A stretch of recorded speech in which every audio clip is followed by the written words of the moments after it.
Bismillahirrahmanirrahim. Assalamualaikum warahmatullahi wabarakatuh. Yang saya hormati Bapak Seto Sulaksono Adiwibowo, SEMSC, dan Bapak Muhammad Ramadan Slamet, SEMACC, selaku dosen penguji pada seminar proposal. Yang saya hormati dosen pembimbing Bapak Adi Irawan Setianto, SEMEC Dev. Baiklah, saya Faiza Aulia Rohmah dengan NIM 31120111032 dari Program Studi Akuntansi akan mempresentasikan proposal laporan studi saya yang berjudul Optimalisasi Proses Custom Clearance untuk Pengeluaran Barang Impor dari Batam ke tempat lain dalam daerah Pabean, LDDP, guna menunjang kelancaran distribusi barang di PT Batam Aerotechnic. Pembahasan yang pertama mengenai latar belakang perdagangan internasional dalam perekonomian setiap negara memiliki peran penting dalam meningkatkan kesejahteraan dunia. Kegiatan perdagangan internasional dilakukan oleh setiap negara. Transaksi dalam perdagangan internasional lebih dikenal dengan istilah ekspor dan impor. Ekspor dan impor adalah suatu transaksi yang sederhana dan tidak lebih dari membeli dan menjual barang antara pengusaha-pengusaha yang bertempat di negara-negara yang berbeda. Barang yang sudah masuk ke wilayah negara Indonesia yaitu wilayah Batam akan ditempatkan di penimbunan BT05 Hang Nadim. Selanjutnya, barang yang mau dikeluarkan dari Batam ke TLDDP untuk digunakan dalam proses operasional perusahaan tersebut wajib melewati proses custom clearance, di mana barang tersebut akan melewati tahapan proses pemeriksaan terlebih dahulu sesuai ketentuan yang ditetapkan di setiap negara. Custom clearance adalah tahapan atau proses penyelesaian dan pengurusan berbagai dokumen administrasi, biaya pajak, dan hal lain yang terkait dalam proses ekspor dan impor barang hingga tiba pada tahap dikeluarkannya SPBB, Surat Persetujuan Pengeluaran Barang, oleh Bea Cukai setempat. Dalam proses pengeluaran barang impor dari kawasan bebas sering terjadi hambatan meningkatnya arus lalu lintas barang yang masuk ke wilayah Indonesia, yaitu wilayah Batam, salah satu penyebabnya. Dampak yang terjadi ialah barang impor harus berada di tempat penimbunan dalam waktu yang cukup lama, sedangkan proses MRO pesawat udara mempunyai keterkaitan terhadap time frame. Jadwal harus dock in dan dock out. Terhambatnya proses custom clearance ini bisa disebabkan oleh berbagai faktor yang menyebabkan kurang optimalnya proses custom clearance. Hal ini mengakibatkan terhambatnya distribusi barang yang akan digunakan pada saat proses MRO pesawat udara. Selanjutnya di sini ada identifikasi masalah. Yang pertama, adanya faktor-faktor yang menghambat proses custom clearance untuk pengeluaran barang impor dari Batam ke TLDP di PT Batam Aerotechnic. Yang kedua, dampak dari terhambatnya proses custom clearance untuk pengeluaran barang impor dari Batam ke TLDP. Yang ketiga, tidak adanya alur proses atau flowchart terhadap tenggat waktu yang dibutuhkan dalam proses custom clearance di PT Batam Aerotechnic. Kemudian di sini ada batasan masalah. Yang pertama, batasan data, yaitu data material pengajuan spare part for clearance out CO yang berada di Google Spreadsheet dan aplikasi CCFTZ Online. Yang kedua, batasan lapangan berada di Hanggar B, lantai 3, Batam Aerotechnic, kawasan Bandar Udara Hang Nadim, tepatnya di Departemen Ekspor Impor Clearance. Yang ketiga, batasan aspek, yaitu permasalahan yang berhubungan dengan proses custom clearance untuk pengeluaran barang impor dari Batam ke TLDDP saja.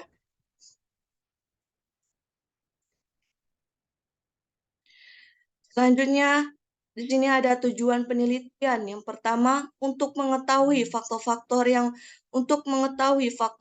yang menghambat proses custom clearance untuk pengeluaran barang impor dari Batam ke TLDP di PT Batam Aerotechnic. Yang kedua, untuk mengetahui dampak dari terhambatnya proses custom clearance untuk pengeluaran barang impor dari Batam ke TLIDP di PT Batam Aeroteknik.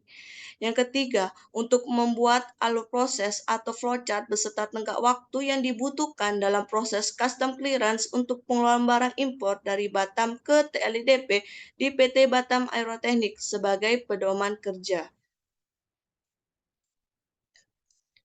Selanjutnya, manfaat penelitian. Yang pertama, manfaat teoritis menambah sumber pengetahuan mengenai proses custom clearance untuk pengeluaran barang impor dari Batam ke TLIDP. Sumber informasi bagi penelitian sejenis pada masa yang akan datang dan berkontribusi dalam bidang impor khususnya pada proses custom clearance untuk pengeluaran barang impor dari Batam ke TLIDP. Yang kedua, manfaat praktis. Yang pertama, bagi penulis dapat menambah pemahaman mengenai hal-hal yang berhubungan dengan teori proses custom clearance untuk pengeluaran barang impor dari Batam ke TLIDP, faktor-faktor yang mempengaruhinya dan penerapannya di lapangan. Yang kedua, bagi perusahaan dapat digunakan sebagai pedoman dari user sebagai pengguna dan tim Exim dalam melaksanakan kegiatan custom clearance khususnya untuk pengeluaran barang impor dari Batam ke TLIDP. Pembahasan selanjutnya mengenai tinjauan pustaka. Yang pertama, definisi optimalisasi. Yang pertama, menurut Depdikbud 1995, menurut Depdikbud 1995 mengungkapkan bahwa optimalisasi suatu proses meninggikan atau meningkatkan tercapainya suatu hal dari tujuan yang diharapkan sesuai dengan kriteria yang telah ditetapkan. Yang kedua, menurut Poerwa dan Minta 1997, optimalisasi merupakan pencapaian hasil sesuai harapan secara efektif dan efisien. Dan yang terakhir, yang ketiga, menurut Winardi 1999, optimalisasi adalah usaha memaksimalkan kegiatan sehingga mewujudkan keuntungan yang diinginkan atau dikehendaki. Kemudian ada definisi dari custom clearance. Custom clearance dapat diartikan sebagai proses pengurusan dan penyelesaian berbagai dokumen administrasi, biaya pajak, dan hal terkait lainnya atas suatu barang ekspor atau barang impor sampai dengan tahap dikeluarkannya SPBB, Surat Persetujuan Pengeluaran Barang.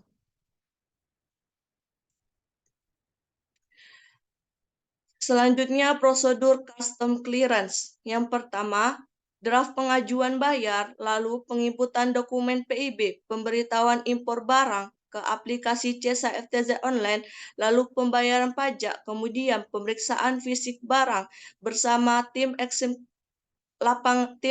lapangan Exim Clearance dan Bea Cukai, kemudian pemeriksaan dokumen oleh PFPD, pejabat fungsional pemeriksa dokumen, dan yang terakhir SPBB, Surat Persetujuan Pengeluaran Barang. Dalam penyelesaian segala dokumen telah lengkap, kemudian akan diproses oleh Bea Cukai dan akan ditentukan jalur pengeluaran pada barang impor. Proses custom clearance dalam penjaluran dibagi menjadi 3 jalur. Yang pertama, jalur hijau, tidak dilakukan pemeriksaan fisik barang, tetapi melakukan pemeriksaan dokumen. Yang kedua, jalur kuning, hanya dilakukan proses pemeriksaan dokumen secara rinci. Jalur ini tidak akan dilakukan pemeriksaan fisik kontainer atau pindai. Yang ketiga, jalur merah, dilakukan pemeriksaan fisik barang dan pemeriksaan dokumen. Dalam proses custom clearance untuk pengeluaran barang impor dari Batam ke TLIDP menggunakan jalur merah, yaitu dilakukan pemeriksaan fisik barang dan pemeriksaan dokumen. Kemudian di sini ada dokumen pelengkap custom clearance. Yang pertama PIB, pemberitahuan impor barang. Yang kedua invoice. Yang ketiga packing list. Yang keempat BPN, bukti penerimaan negara. Yang kelima dokumen legalitas perusahaan. Yang keenam dokumen pemasukan barang impornya, yaitu dokumen impor.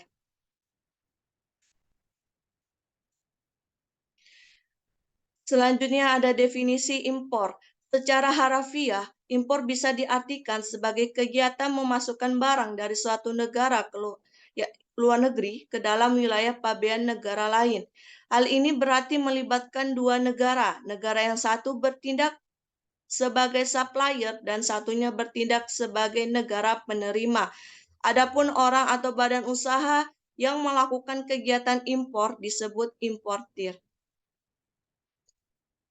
Kemudian di sini ada jenis-jenis impor. Yang pertama, impor untuk dipakai, suatu kegiatan memasukkan barang atau jasa ke dalam wilayah pabean Indonesia dengan tujuan untuk dipakai, dimiliki atau dikuasai oleh orang atau organisasi yang berdomisili di Indonesia. Yang kedua, impor sementara, sebuah kegiatan memasukkan barang atau jasa ke dalam wilayah pabean Indonesia di mana tujuannya adalah untuk diekspor kembali ke luar negeri paling lama 3 tahun atau sesuai perjanjian yang telah disepakati. Yang ketiga, impor angkut lanjut atau terus. Segala kegiatan impor dengan mengangkut barang menggunakan sarana pengangkut atau menggunakan satu moda transportasi melalui suatu kantor ke kantor lain tanpa adanya proses pembongkaran terlebih dahulu. Yang keempat, impor untuk ditimbun merupakan kegiatan impor dengan mengangkut barang dengan menggunakan sarana pengangkut melalui suatu kantor ke kantor lain dengan melakukan proses pembongkaran terlebih dahulu. Yang kelima, impor untuk reekspor, sebuah kegiatan mengangkut barang impor yang masih berada di wilayah pabean untuk diekspor kembali ke luar negeri. Hal ini dilakukan terhadap barang impor dengan kondisi tidak sesuai pesanan, salah kirim, rusak, tidak memenuhi syarat teknis, dan terjadi perubahan peraturan. Selanjutnya, di sini ada aplikasi CESA FTZ Online. CESA adalah sistem informasi kepabeanan dan cukai yang merupakan program khusus milik Direktorat Jenderal Bea dan Cukai yang di dalamnya terdiri dari berbagai aplikasi yang digunakan untuk proses administrasi, pelayanan, pengawasan, dan hal yang terkait dengan tugas dan fungsi DJBC. Ada beberapa proses yang harus dilakukan importir atau PPJK dan Bea Cukai sebagai berikut. Yang pertama, penginputan dokumen PIB. Di dalam dokumen PIB ada dokumen pelengkapnya. Yang pertama, dokumen invoice adalah dokumen yang dibuat oleh shipper atau pengirim mengenai jenis spesifikasi, jumlah, dan harga barang yang akan dikeluarkan dari Batam ke TLDDP. Yang kedua, dokumen packing list adalah dokumen yang dibuat oleh shipper mengirim dengan perincian dan jumlah kemasan, jenis dan berat barang yang tercantum dalam invoice. Yang ketiga, dokumen pemasukan barang impornya yaitu dokumen impor. Kemudian yang kedua, pembayaran pajak dan pemenuhan dokumen. Pajak terdiri dari bea masuk dalam rangka impor. Pajak terdiri dari bea masuk dan pajak dalam rangka impor. Pembayaran pajak bisa melalui bank persepsi, kantor pabean, dan PT Pos. Yang ketiga ada pemeriksaan dokumen dan fisik barang. Ketika importir atau PPJK mendapatkan respon surat persetujuan jalur merah atau SPJM dari aplikasi CISA FTZ Online, maka tahap selanjutnya yang harus dilakukan adalah sebagai berikut. Yang pertama, importir atau PPJK menyerahkan hard copy PIB dan dokumen pelengkap dan menerima tanda terima dokumen dari petugas pemeriksa dokumen. Yang kedua, importir atau PPJK menyerahkan dokumen kesiapan barang dan petugas Bea Cukai melakukan ke aplikasi CESA FTZ Online, menerbitkan instruksi pemeriksaan barang dan penunjukan pemeriksa barang. Yang ketiga, petugas pemeriksa barang melakukan pemeriksaan barang bersama pemilik barang berdasarkan dokumen PIB. Yang keempat, petugas pemeriksa barang merekam hasil laporan pemeriksaan barang (LHP). LHP ini sangat penting terutama bagi pejabat fungsional pemeriksa dokumen (PFPD) dalam rangka menetapkan klasifikasi barang dan menentukan nilai pabean. Dan yang keempat yaitu SPBB, Surat Persetujuan Pengeluaran Barang. SPBB adalah produk akhir bea cukai dari rangkaian proses yang harus dijalani oleh importir. Pembahasan selanjutnya mengenai metodologi penelitian. Yang pertama, objek penelitian. Objek penelitian ini adalah alur proses atau flowchart terhadap tenggat waktu yang dibutuhkan dalam proses custom clearance di PT Batam Aeroteknik. Yang kedua, ada metode pengumpulan data. Yang pertama, metode wawancara, melakukan tanya jawab ke bagian ekspor-impor clearance khususnya yang menangani proses custom clearance untuk pengeluaran barang impor dari Batam ke tempat lain dalam daerah pabean. Yang kedua, metode observasi, mengamati secara langsung objek tempat penelitian dilakukan yang berhubungan dengan pokok masalah yang diteliti untuk memperoleh atau mengumpulkan data-data yang lengkap. Yang ketiga, metode dokumentasi, melampirkan dokumen-dokumen yang bersangkutan dengan alur proses atau flowchart untuk time frame proses custom clearance di PT Batam Aeroteknik, yaitu berupa Google Spreadsheet yang di dalamnya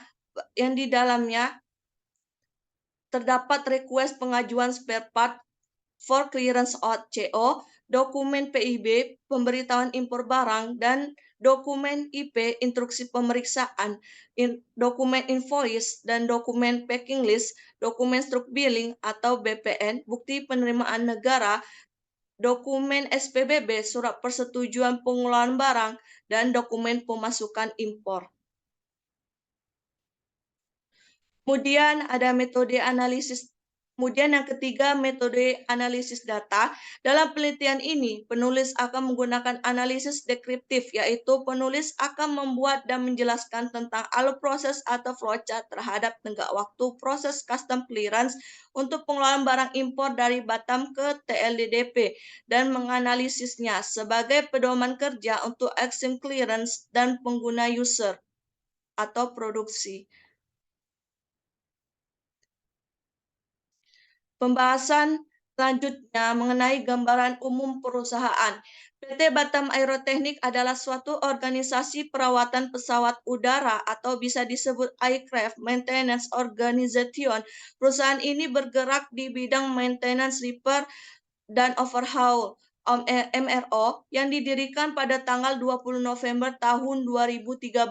Batam Aeroteknik dinaungi oleh Lion Group dengan pekerja handal dan profesional yang menjadikan Batam Aeroteknik sekarang menjadi cukup terkenal. Adapun visi misi perusahaan Batam Aeroteknik. Yang pertama, visi perusahaannya yaitu to be a world class MRO, providing with highest standard of quality and safety. Yang kedua ada misi perusahaannya yaitu maintaining airworthiness of our products with excellent quality and placing safety as first priority. We are committed to provide the best service to our customer. Selanjutnya dapat struktur organisasi perusahaan Batam Aeroteknik khususnya di Exim Clearance. Yang pertama di sini ada Presiden Direktur Lion Group, kemudian General Manager, kemudian PIC BTH Exim Clearance, kemudian ada Assistant Manager, dan kemudian ada Staf SAD, Staf Database, dan Chief Operasional.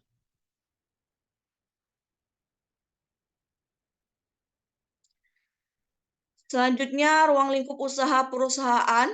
Batam Aeroteknik, perusahaan yang bergerak di bidang maintenance, repair, dan overhaul MRO. Umumnya, pesawat yang akan melaksanakan perawatan di Batam Aeroteknik merupakan pesawat-pesawat yang berada di bawah naungan Lion Group.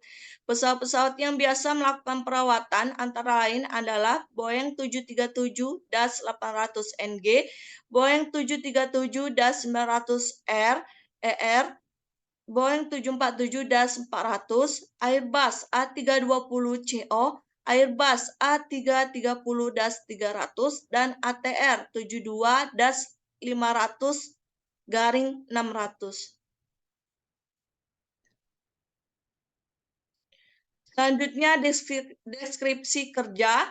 Yang pertama, lokasi unit kerja. Saya melakukan magang di PT Batam Aeroteknik yang berlokasi di Hanggar B, lantai 3, Batam Aeroteknik, kawasan Bandar Udara Hang Nadim. Yang kedua, rincian tugas. Yang pertama, progres dokumen bayar. Yang kedua, mengecek PO, harga dan kuantiti. Yang ketiga, mengecek IP, instruksi pemeriksaan, dan SPBB, surat surat persetujuan pengeluaran barang. Yang keempat, prepare atau print dokumen LHP bayar yang akan diserahkan ke Bea Cukai. Yang kelima, mengupdate di Google Spreadsheet, yaitu IP, instruksi pemeriksaan, pendok, pemeriksaan dokumen, SPBB, surat persetujuan pengeluaran barang, dan cancel.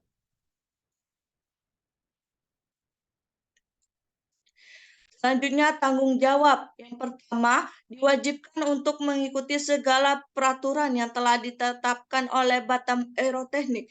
Yang kedua, diwajibkan untuk melaksanakan tugas yang diberikan dengan teliti dan penuh tanggung jawab. Yang ketiga, menginput data ke dalam database milik perusahaan dan database milik Direktorat Jenderal Bea dan Cukai. Yang keempat, menyelesaikan perbedaan data dan informasi yang tidak lengkap. Yang kelima, mengelola dokumen dan catatan dengan baik. Kemudian, target yang diharapkan. Satu, dapat lebih profesional dalam menjalankan tugas yang diberikan oleh pembimbing magang. Yang kedua, dapat menyelesaikan tugas yang diberikan pembimbing magang dengan baik, rapi, akurat, dan tepat waktu. Yang ketiga, dapat meringankan pekerjaan yang ada di Departemen Exchange Clearance. Yang keempat, mampu beradaptasi dan bekerja sama dengan baik di lingkungan dunia kerja yang sesungguhnya. Selanjutnya, deskripsi alat dan produk. Yang pertama ada perangkat lunak, yaitu yang pertama Microsoft Office Excel digunakan untuk mengedraft spare part pesawat untuk pengajuan bayar. Yang kedua, aplikasi CESA FTZ Online. Aplikasi ini disediakan oleh Direktorat Jenderal Bea dan Cukai, digunakan untuk semua kegiatan ekspor-impor yang dilakukan oleh Batam Aeroteknik. Yang ketiga, aplikasi portal pengguna jasa. Aplikasi ini disediakan oleh Direktorat Jenderal Bea dan Cukai yang digunakan oleh Batam Aeroteknik. Kegunaan aplikasi ini adalah untuk mengambil struk billing. Kemudian ada perangkat keras. Yang pertama, laptop dan komputer digunakan selama kegiatan magang. Yang kedua, mesin fotokopi digunakan untuk memfotokopi dokumen legalitas perusahaan. Yang ketiga, mesin printer digunakan untuk mengeprint dokumen LHP bayar yang akan diserahkan oleh Direktorat Jenderal Bea dan Cukai. Yang keempat, stapler dan staples digunakan untuk menggabungkan atau menyatukan sejumlah kertas. Dan yang kelima, kalkulator digunakan untuk menghitung nilai CIF impor per item barang untuk spare part pesawat. Selanjutnya, data dan dokumen yang diolah atau dihasilkan. Yang pertama, list data pengajuan bayar yang ada di Microsoft Office Excel. Yang kedua, dokumen PIB, pemberitahuan impor barang, dan dokumen IP, instruksi pemeriksaan. Yang ketiga, dokumen invoice dan packing list. Yang keempat, struk billing. Dan yang kelima, SPBB, surat persetujuan pengeluaran barang.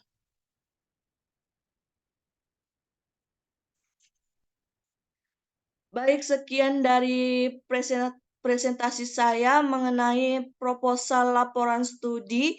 Jika ada kesalahan maupun kekurangan dalam presentasi ini, saya mohon maaf sebesar-besarnya. Wabillahi taufiq wal hidayah. Wassalamualaikum warahmatullahi wabarakatuh.